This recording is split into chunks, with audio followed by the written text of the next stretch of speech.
World braces for Iran's response to U.S. attacks. Israel and Iran continue to trade attacks as U.S. President Donald Trump hints at possible regime change in Tehran.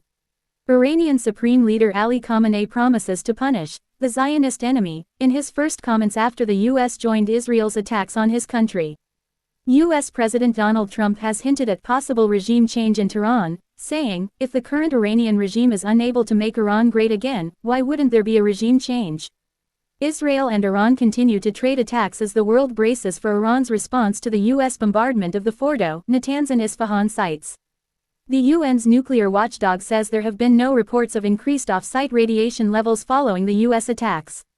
Iran says that more than 400 people have been killed and at least 3,056 others were wounded since Israel launched its attack on June 13. In Israel, at least 24 people have been killed in Iranian strikes. What's Russia's position on the U.S. attacks on Iran?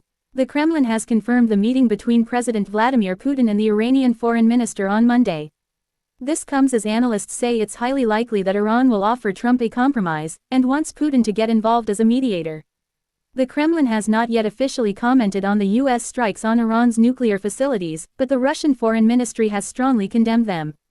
President Putin earlier said that Russia would not get involved in the conflict militarily, as Russia is conducting its own military operation in Ukraine. Plus, according to Putin, this conflict does not have a military solution at all. Russia has been supporting Iran for many years, since the beginning of this round of hostilities, too. Russia's rhetoric has been very cautious about Israel too, as more than 1.5 million Russian-speaking people from the former Soviet Union and Russia live in Israel today. Putin even called Israel an almost Russian-speaking country.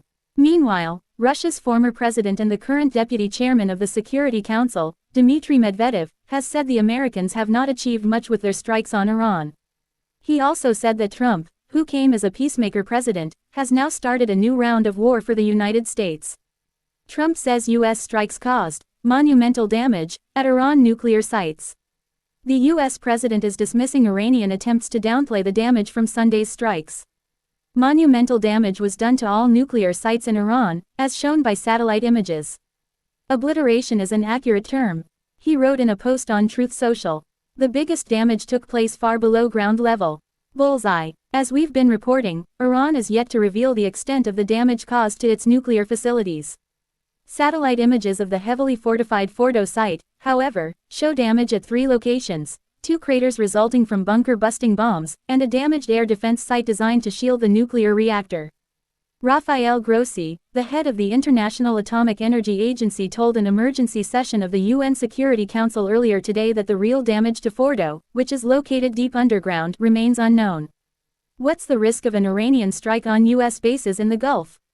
Giorgio Cafiero, the CEO of Gulf State Analytics, says Iran is unlikely to target bases in Gulf Cooperation Council countries. Many analysts have been pointing to the possibility of this scenario. But when we look at the strikes that the U.S. carried out earlier today on the 3 Iranian nuclear facilities, none of those operations took place from any bases in GCC countries, he said. At the same time, in recent years Iran has put a lot of diplomatic energy into improving its relationships with countries in the GCC and vice versa. Countries such as Saudi Arabia and the UAE have also invested a lot in Iran, Cafiero said. If Iran were to retaliate against U.S. bases in the GCC countries, that would really undermine the progress that's been made in the relations between Iran and the Gulf Arab monarchies, he said.